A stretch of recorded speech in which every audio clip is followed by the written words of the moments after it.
మాజీ మంత్రివర్యులు అన్న శ్రీ ప్రశాంత్ రెడ్డి గారు గౌరవనీయులు మొన్న జరిగిన పార్లమెంట్ ఎన్నికల్లో మీ అందరి ఆశీర్వాదంతో పరిస్థితులు ప్రతికూలంగా ఉన్నా ఆనాడు అధికార పార్టీని తట్టుకొని రెండు అధికార పక్షాలను తట్టుకొని మరి కేసీఆర్ గారి నాయకత్వంలోనే తెలంగాణకు న్యాయం జరుగుతుందని ఇంకా 8 ఏళ్ల సర్వీస్ ఉండగా కూడా మరి అత్యున్నత స్థాయికి చేరుకునే అవకాశం ఉండగా కూడా ఆ పదవిని వదిలిపెట్టి కష్టాల కడలిలో మనతో పాటు కలిసి నడిచి వచ్చిన మొన్నటి పార్లమెంట్ అభ్యర్థి మీ అందరికీ ఆప్తులు నడిగడ్డ బిడ్డ డాక్టర్ ఆర్ఎస్ ప్రవీణ్ కుమార్ గారు ఈరోజు ఈ కార్యక్రమానికి అధ్యక్షత వహిస్తున్న సోదరుడు తమ్ముడు మేధావి యువకుడు ఉత్సాహవంతుడు ఉజ్వలమైన భవిష్యత్తున్న నాయకుడు డాక్టర్ ఆంజనేయ గౌడ్ గారు మరి ఈరోజు మీ అందరినీ తీసుకొని ఇక్కడికి వచ్చి గద్వాలలో మళ్ళీ గులాబీ జెండా ఎగరేస్తా అని చెప్పి వచ్చిన సోదరుడు దాసు హనుమంత నాయుడు గారు కాదు అరే నువ్వు ఆగురాబు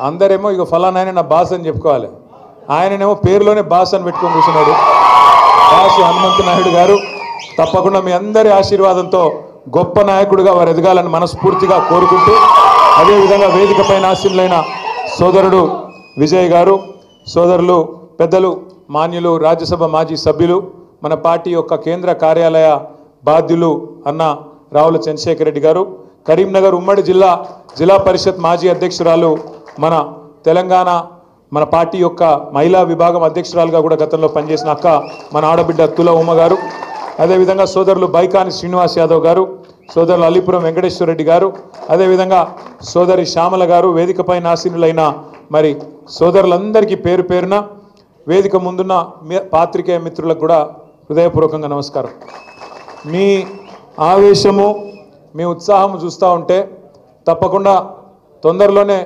గద్వాలలో మీ ఎమ్మెల్యే గారు పార్టీ మారి మోసం చేసిన దానికి ఉప ఎన్నిక రావాలి మళ్ళీ ఖచ్చితంగా మన గులాబీ జెండా ఎగరాలి ఖచ్చితంగా ఒక సామాన్య కార్యకర్తను పెట్టి ఒక నాయకుడిని పెట్టి తప్పకుండా అక్కడ గులాబీ జెండా మీరు ఎగరేస్తారనే నమ్మకం కూడా నాకు కలుగుతా ఉంది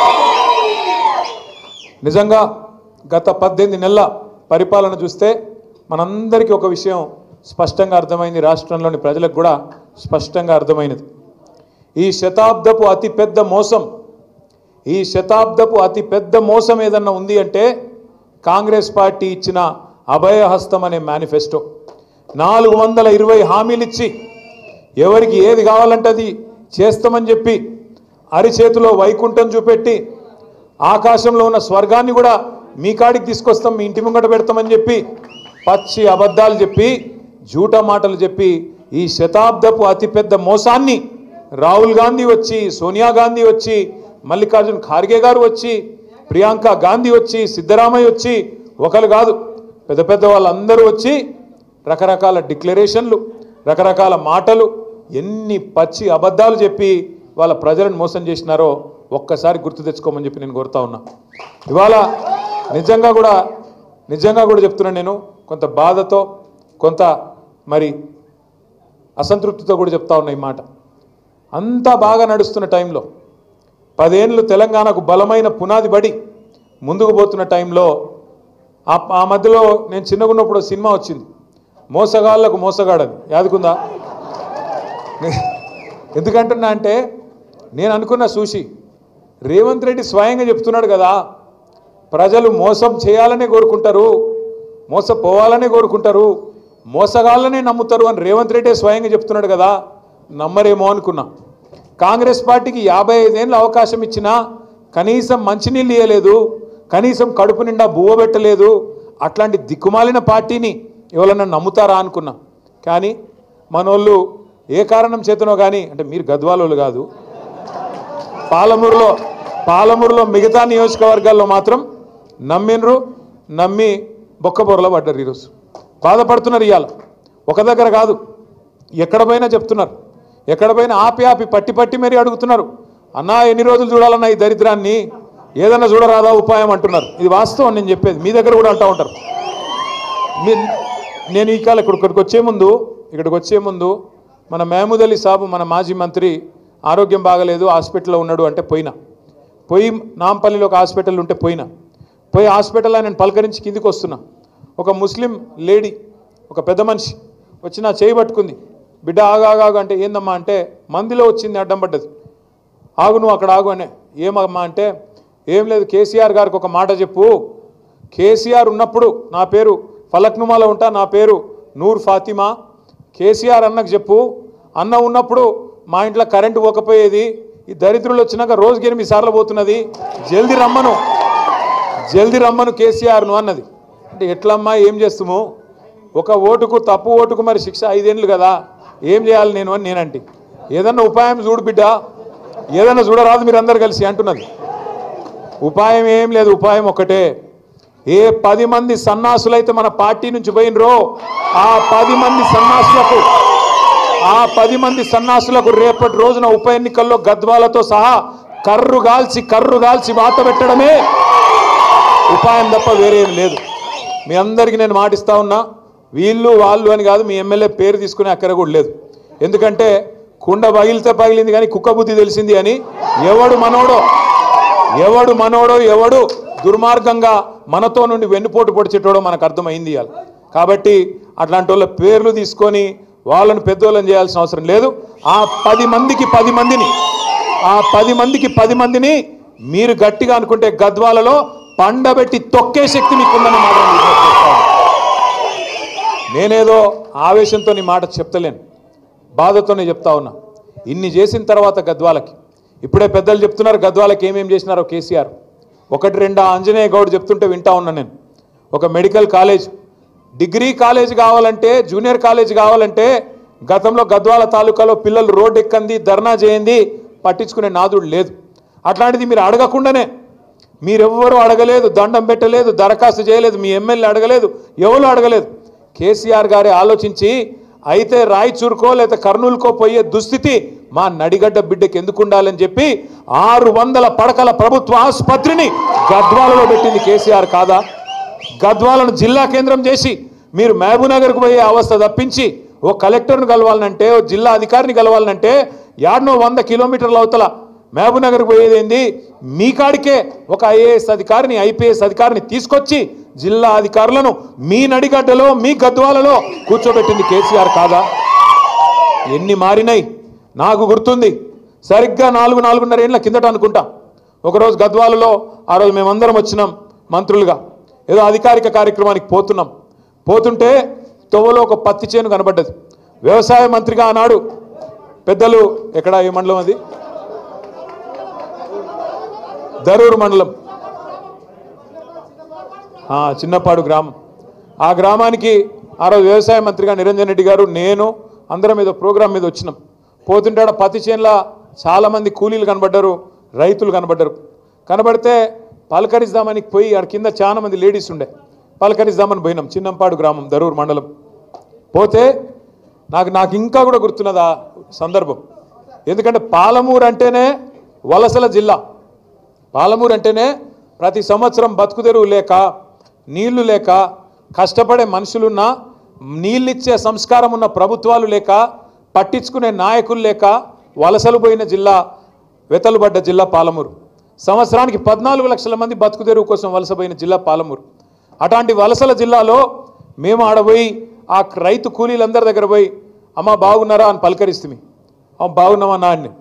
ఎక్కడ, ఏ ఊరమ్మా మీది అంటే నేను అనుకున్నా అయితే అలంపూర్ తాలూకోళ్ళు అయింటారు, లేకపోతే గద్వాల తాలూకోళ్ళు అయింటారు అనుకున్నా. వాళ్ళు చెప్తలేరు మాకు, ఏ ముస్మిస్ నవ్వులు నవ్వుతున్నారో చెప్తలేరు మాకు. మేము పోయి అడిగితే ఇదేమబ్బా వీళ్ళు సిగ్గుపడుతున్నారని చెప్పి, ఎక్కడమ్మా మీ ఊరు అని 2-3 సార్లు అడిగితే, అందులో నాకు నిజంగా ఆశ్చర్యం అనిపించింది, సంతోషం కూడా అనిపించింది. అందులో ఒక 2-3 ఆడబిడ్డలేమో, అన్నా మాది కర్నూలు అన్న, ఆడికెళ్ళి వచ్చి ఇక్కడ పని చేస్తున్నామని చెప్పి. ఇంకో 2-3 ముగ్గురేమో అన్నా మాది రాయచూరు అన్న, ఇక్కడికి వచ్చి పని చేస్తున్నాం, కర్ణాటకలో పరిస్థితులు బాగలేవన్నా అని చెప్పి. మేము కార్లు ఎక్కంగానే మేము అనుకున్నాం ఎట్లా మార్పు వచ్చే చూడు, వలసల జిల్లాగా పేరుపడ్డ పాలమూరుకు రివర్సు వలసలు వచ్చే పరిస్థితి వచ్చింది కదా. ఆంధ్ర నుంచి, కర్ణాటక నుంచి అక్కడి కష్టజీవులు ఇక్కడికి వచ్చి మన పొలాల్లో పనిచేసే పరిస్థితి వచ్చింది అంటే నీళ్ళు వస్తేనే కదా. కేసీఆర్ గారు ఆనాడు మీకు యాదకుండాల, రాజోలి బండ డైవర్షన్ స్కీమ్ కోసం అలంపూర్ జోగులాంబ నుంచి ఆర్డీఎస్ దాకా నడిచిండు కేసీఆర్ ఆనాడు పార్టీ పెట్టిన కొత్తలోనే. ముఖ్యమంత్రి అయిన తర్వాత, రాష్ట్రం వచ్చిన తర్వాత మీకోసం తుమ్మిళ్ళ కట్టినా, ఇంతకుముందు తమ్ముడు చెప్పినట్టు రాలేవాగు ప్రాజెక్టుతోని మన రాలేవాగనా రాలెంపాడు ప్రాజెక్టుతో 2 లక్షల ఎకరాలకు నీళ్ళు ఇచ్చిన కేసీఆర్ ప్రభుత్వమే చేసిందా లేదా? అందుకే నిజాయితీగా నడిగడ్డ బిడ్డలు మళ్ళా కేసీఆర్ రావాలని చెప్పి మీరు 3 సార్లు కూడా ఓట్లేసి గెలిపించినారు. కానీ ఓటేసి గెలిపిస్తే ఇలా రాష్ట్రంలో జరుగుతున్నది ఏంది? ఒకనాడు మన నినాదం తెలంగాణ ఉద్యమంలో నీళ్లు నిధులు నియామకాలు, నీళ్లు నిధులు నియామకాలు. ఇలా రేవంత్ రెడ్డి ప్రభుత్వం వచ్చినాక ఏమైపోయింది? ఆ నినాదం మారిపోయింది. ఇప్పుడు ఏమిటి తెలుసా కొత్త నినాదం? బీఆర్ఎస్ మీద నిందలు, బిల్డర్లతో కాంట్రాక్టర్లతో దందాలు, రాహుల్ గాంధీకి చందాలు.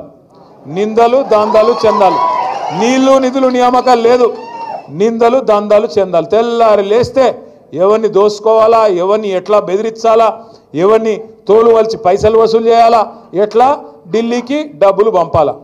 రేవంత్ రెడ్డి గారు మాటల మనిషి అని మనకు ముందే తెలుసు. మాటలు బాగా చెప్తాడు. ఎలక్షన్ల ముందు చాలా చెప్పిండు మాటలు, మీకు యాదుకుండాల. మాటల మనిషి అనుకున్నాం ఆనాడు, కానీ మూటల మనిషి అని ఇప్పుడు తెలుస్తూ ఉన్నది. అప్పుడు చంద్రబాబు నాయుడు మూటలు మోసిండు, యాదుకుండాల మీకు. ఓ నల్ల బ్యాగులో దొరికిండు కదా, యాదుకుందా? ఇప్పుడు ఏమో ఢిల్లీకి మూటలు మోస్తున్నాడు. తేడా ఏమీ లేదు. మాటల మనిషి మూటల మనిషి అయిపోయినాడు. మీరు యాద్ చేసుకోండి, మీరు యాద్ చేసుకోండి. నిజంగా కూడా ఎన్ని అబద్ధాలు, ఎన్ని మాటలు. ఉరకండి, తొందరగా పోండి, పరిగెత్తుకుంటూ పోండి, బ్యాంకు కురికి తెచ్చుకోండి, 2 లక్షల రుణం నేను వస్తున్నా, రాగానే సోనియమ్మ మీద ఒట్టు మాఫీ చేస్తా అన్నాడు. డిసెంబర్ 9 నాడు సంతకం పెట్టేస్తా అన్నాడు. పిలిచిండు బ్యాంక్ వాళ్ళని పిలిచిండు. బ్యాంక్ వాళ్ళందరిని అడిగిండు, మరి 2 లక్షల దాకా రుణం మాఫీ చేయాలంటే ఎన్ని పైసలు అవుతాయి అని అడిగిండు. ఎన్ని పైసలు అవుతాయి అంటే వాళ్ళు అన్నారు చాలా పైసలు అవుతాయి సార్ అని వాళ్ళు చెప్పారు. చాలా అంటే ఎంత అన్నాడు. దగ్గర 50,000 కోట్లు అవుతాయి సార్, కరెక్ట్గా చెప్పాలంటే 49,500 కోట్లు అవుతాయి సార్ అని చెప్పారు. చెప్తే ముఖ్యమంత్రికి గొంతులో రాయబడ్డట్టు అయింది. వామ్మో ఇదేమి రాని తెలియక చెప్తిమి, ఏదో ఒకటి చెప్తిమి, ఎట్లా అని ఆలోచన చేసినాడు. ఆయన బట్టి ఇద్దరు కూర్చున్నారు, ఏం చేయాలా ఆలోచన చేసి తెల్లారి ముఖ్యమంత్రి గారు ఎక్కడనో మీటింగ్లో మాట్లాడుతున్నాడు. 49,500 కోట్లని ముందు రోజే బ్యాంకులు చెప్పి పోతే తెల్లారి ముఖ్యమంత్రి గారు ఒక సభలో మాట్లాడతాడు. 40,000 కోట్లు నేను కట్టేస్తా, ఒక్క సంవత్సరం కడుపు కట్టుకుంటే 40,000 కోట్లు కట్టి పారేస్తా అన్నాడు. 9,000 కోట్లు మింగేసిండు రాత్రికి రాత్రి. 4 రోజులు అయ్యింది క్యాబినెట్ మీటింగ్ పెట్టే. క్యాబినెట్కు రుణమాఫీ అని ఫైల్ తీసుకుపోయి ముఖ్యమంత్రి గారేమో 40,000 కోట్లు అని చెప్పే. 4 రోజుల తర్వాత క్యాబినెట్కు ఫైల్ పోతే రుణమాఫీ 31,000 కోట్లతోని రుణమాఫీ అని మళ్ళీ సపట్లు కొట్టే. మళ్ళీ 9,000 కోట్లు మింగిండు. తర్వాత మళ్ళీ చూస్తే అసెంబ్లీ పెట్టిండు, మేమందరం పోతిమి రుణమాఫీ ఏమో అని బడ్జెట్ పెట్టిండు. బడ్జెట్ కాడికి వచ్చే వరకు 26,000 కోట్లతో రుణమాఫీ, మళ్ళీ 5,000 కోట్లు మింగిండు. మేం పరిశాన్యమా ఏడవైరాలి. మళ్ళీ చూస్తే 4 రోజులకు సావు కబురు సల్లగా బట్టి గారు చెప్పే. ఎప్పుడు మళ్ళీ బ్యాంకులతో మీటింగ్ పెట్టిండు. అందులో తెలుగులో మాట్లాడితే మనకు తెలుస్తుందని చెప్పి వాళ్ళతో ఇంగ్లీష్లో మాట్లాడుతున్నాడు. మన దానిలో కూడా అంతో ఇంతో ఇంగ్లీష్ వచ్చిన వాళ్ళు ఉన్నారు కదా, ఈ ప్రవీణ్ అన్న లెక్క నా లెక్క. మేము చదువుకున్నాం కొద్దిగా, బట్టన్న అంత తెలివి లేకపోవచ్చు కానీ మాకు కూడా కోస్తా ఉన్నది కదా. వాళ్ళకి చెప్తున్నాడు ఇంగ్లీష్లో. ఎవరు బట్టి, ఇగో మేము పైసలు వేసినాం కానీ మీరు ఇంకా 11-12 కోట్లు కూడా ఇవ్వలేదు కదా రుణమాఫీకి అని తిడుతున్నాడు వాళ్ళని ఇంగ్లీష్లో. అంటే ఎక్కడ కథ ప్రారంభమైంది? 49,500 కోట్ల కాడ ఇచ్చింది ఎంత? 11-12 కోట్లు. చారాన కోడికి బారాన మసాలా అంటే విన్నరా? ఇదే ఎక్కడ 49,000 కోట్లు, ఎక్కడ 11,000 కోట్లు. ఇంకా సిగ్గు లేకుండా దానికి రుణమాఫీ చేసేసినాం, మేమేదో ఏకేసినాం పీకేసినాం అని చెప్పి ఊర్ల నిండా ఫ్లెక్సీల మొఖాలకి. నేనేమంటా అంటే నాకు నిజంగా కొంత బాధ అనిపిస్తూ ఉన్నది. ఈ మధ్యన ముఖ్యమంత్రి గారు మాటలు వింటుంటే ఆయన మానసిక స్థితి మీద కూడా నాకు అనుమానం ఉన్నది. నేను ఊరికేనా అంటలేను, మీరు చూడండి. ఆయన తాపకో తీరుగా మాట్లాడతాడు, ఇటు తిరిగి తొక్కలెక్క మాట్లాడతాడు, ఇటు తిరిగి తొక్కలెక్క మాట్లాడతారు. ఆయన అపరిచితుడు సినిమా చూసిరా మీరు? అపరిచితుడు చూసిరా? అందులో ఒకటే మనుషులు ఇద్దరు ఉంటారు, ఒకడు రాము ఒకడు రెమో. వాడే ఇదంటాడు, వాడే అదంటాడు. ఎవడేందో మనకు అర్థం కాదు. వానికన్నా కనీసం జుట్టు ఉంటుండే, వీనికి అది కూడా లేదు. వీడు ఎప్పుడేం మాట్లాడతాడో తెలియదు. ఒక్క మాట మీరు ఆలోచన చేయండి. బయట ఏం చెప్తాడు రేవంత్ రెడ్డి? నన్ను ఎవడు నమ్ముతలేడు మార్కెట్లో, నేను ఢిల్లీకి పోతే అపాయింట్మెంట్లు ఇస్తలేరు, చెప్పులు ఎత్తుకపోతున్నామో అని అపాయింట్మెంట్లు ఇస్తలేరు, ఇది ఆయననే చెప్తాడు. మళ్ళీ అసెంబ్లీకి వస్తాడు, నేను 1,58,000 కోట్లు అప్పు చేసిన అని ఆయనే చెప్తాడు. మరి ఎవడు నిజము? బయట అప్పు ఉడతలేడన్నోడు నిజమా? లేకపోతే సంవత్సరం లోపలే 1,58,000 కోట్ల అప్పు చేసినానోడు నిజమా? చెప్పడు మనకు. అట్లే ఒక దిక్కేమో రాష్ట్రం దివాలా తీసింది అంటాడు రేవంత్ రెడ్డి, మళ్ళీ దిక్కు చూస్తేనేమో ఏడబడతాడు హోర్డింగ్లు తెలంగాణ రైజింగ్. తెలంగాణ రైజింగ్ అయితే మరి దివాలా ఎక్కడ తీసింది? దీనికి సమాధానం చెప్పడు. ఒకటి కాదు ఎన్నున్నాయంటే అంటాడు, ఏదా కాకతీయ తోరణం అది రాజుల చిహ్నం, రాచరిక పోకడా తీసిపారేయండి అన్నాడు. చార్మినారు రాజుల పోకడా తీసిపారేయండి అన్నాడు. మళ్ళీ చూస్తేనేమో సుందరాంగులు వస్తే అదే చార్మినార్ కాడికి తీసుకుపోయి ఫోటోలు తీస్తాడు. కేసీఆర్ ఆనవాళ్ళు లేకుండా చేస్తా అంటాడు ఒక దిక్కేమో. ఇంకో దిక్కు ఏం చేస్తాడు? యాదగిరిగుట్ట తీసుకుపోతాడు, సెక్రటేరియట్ తీసుకుపోతాడు, కేసీఆర్ కట్టిన కమాండ్ కంట్రోల్ సెంటర్ కాడికి తీసుకుపోతాడు. మళ్ళీ అదే దిక్కు, ఎందుకంటే అప్పుడు నిజాం కట్టిన చార్మినారు, తర్వాత మళ్ళీ కేసీఆర్ కట్టిన secretariat, command control centre, T hub, Yadagirigutta, Buddhavanam. మళ్ళీ కాంగ్రెస్ వాళ్ళు కట్టి పీకి పందిరేసిన ఏమైనా ఉన్నాయా అంటే మేమేమే బెబ్బెబ్బే ఏం చూపెట్టాలి మరి? అది బాధ రేవంత్ రెడ్డి గారిది. కానీ నాకు తెలియక అడుగుతా, ఇప్పుడు మీరు అందరు ఇక్కడ ఉన్నారు, ఇలా అప్పు లేనోడు ఎవడన్నా ఉన్నాడా అన్న? లేనోళ్ళు చేయలేవట్టురు భయ ఎవరన్నా? అప్పు లేనోడు నీకు అప్పు లేదా? నేను అసెంబ్లీలో అడిగితే ఎవరు చేయలేవట్టలు, ఎమ్మెల్యేలు అందరూ ఒక్కడు చేయలేవట్టిండు బట్టి విక్రమార్క. ఇక మరి 20% 30% ఉన్నట్టున్నది, అందుకే ఆయన ఒక్కడికి మాత్రం సేఫ్ ఉన్నాడు, మిగతా వాళ్ళకి మాత్రం అప్పులు ఉన్నాయంట. ఎందుకంటున్నా అంటే అప్పున్న లోపల ఎన్ని కష్టాలున్నా, కుటుంబాన్ని నడిపే కుటుంబ పెద్ద లోపల బనీన్ల పొక్కలున్నా ఏం చెప్తాం, బయటికి మాత్రం కడక్ అంగి వేసుకొని నాకేమైందిరా కగ, లోపల బనీన్ల పొక్కలున్నా బయటికి మాత్రం ఏం చెప్తాం, నాకేమైందిరా, నాకు ₹1,00,000 ఇస్తే తెల్లారి ఎవరు కడతా అంటాం, అంతేనా? కానీ ఎవడన్నా ముఖ్యమంత్రి అంటోడు నన్ను కోసుక తింటారువా, నాకు అక్కడ పైసలు లేవు, ఎవడన్నా మాట్లాడతాడు ఇట్లా? నాకు అర్థం కాదు. నా రాష్ట్రం ఎయిడ్స్ పేషెంటు, నా రాష్ట్రం క్యాన్సర్ పేషెంటు, ఎవడన్నా వస్తాడా నీ కాడికి? ఎయిడ్స్ పేషెంట్ ఎవడన్నా ముట్టుకుంటాడా? మరి గదే నేననేది. గిట్లా మాట్లాడేటోడు మన కర్మగాలి మన ముఖ్యమంత్రి అయి సచ్చిండు. నేనేమంటా అంటే దయచేసి ఇంకో 3 ఏళ్ళు ఈ దరిద్రం మనం అనుభవించాల్సిందే, మనకు వేరే మార్గం లేదు. మీ గద్వాలకు మార్గం ఉంది, తొందరలో ఉప ఎన్నిక వస్తుంది, మళ్ళా గులాబీ జెండా ఎగురుతుంది, బరాబర్ గెలుస్తాం. వాస్తవానికి శ్రీనివాస్ గౌడ్ గారు కరెక్ట్గా చెప్పినాడు. వాళ్ళు ఎలక్షన్లు పెట్టడానికి భయపడుతున్నారు. ఏడ ఎలక్షన్ పెడితే ఈ బలుగుతుందేమో, ఏడ పదవి పోతుందేమో అని భయం అయితే బాగున్నది లోపల. కానీ రేపు గట్టులో కానీ, కేటీ దొడ్లో కానీ, దరూర్లో కానీ, ఏ మండల్లో కానీ రేపు కారు గుర్తు మీద ఎవరు నిలబడ్డా కారు 200 స్పీడ్తో ఉరకాలి. అభ్యర్థి ఎవరు కాదు, అభ్యర్థి ఎవరన్నది కాదు, ఖచ్చితంగా కారు అంటే కేసీఆర్ మళ్ళీ రావాలంటే గట్టిగా గుద్దాల్సిందే, గట్టిగా జిల్లా పరిషత్లో కూడా గద్వాల మీద మన జెండా ఎగరాల్సిందే. నేను మిమ్మల్ని అందరినీ ప్రార్థించేది ఒకటే, కాంగ్రెస్ చేస్తున్న మోసాన్ని, బీజేపీ బూటకపు వ్యవహారాన్ని ఊరూరికి తీసుకొని పోవాల్సిన బాధ్యత మన మీదనే ఉన్నది.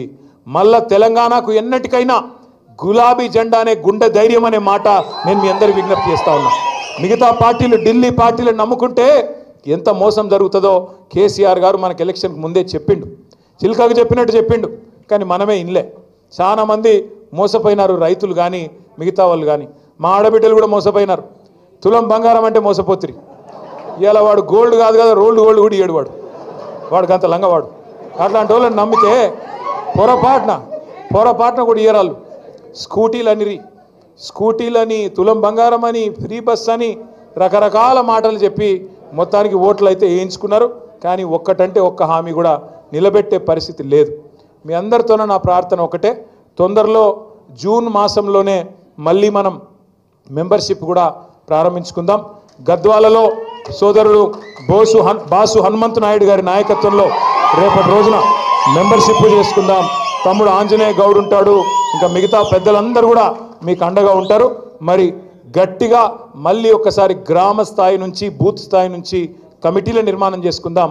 ఎన్నికలు ఏ వచ్చినా, సర్పంచ్ వచ్చినా, జెడ్పీటీసీ వచ్చినా మనకు తప్పకుండా విశ్వాసం ఉంది. గద్వాల ఉప ఎన్నిక వచ్చినా కాంగ్రెస్కు, మీ ఎమ్మెల్యేకు బుద్ధి చెప్పే బాధ్యత మనం తీసుకుందాం. ఖచ్చితంగా రేపటి రోజున గెలిచి చూపెడదామని చెప్పి విజ్ఞప్తి చేస్తూ, ఈరోజు మరి సోదరులు చాలామంది జాయిన్ అవుతూ ఉన్నారు. మాజీ కాంగ్రెస్ నాయకులు మరి రాఘవేందర్ రెడ్డి గారు, చక్రాధర్ రావు గారు, మోనేష్ గారు, శ్రీనివాస్ గౌడ్ గారు, రామ్ రెడ్డి గారు, అదేవిధంగా మాజీ సర్పంచులు, మాజీ ఎంపీటీసీలు, మాజీ ఉప సర్పంచులు, దరూర్ మండలం, కేటీదొడ్డి మండలం, గట్టు మండలం, అట్లాగే మల్దకల్ మండలం, మన గద్వాల మండలం నుంచి విచ్చేసిన మీ అందరికీ పేరు పేరున హృదయపూర్వకంగా స్వాగతం.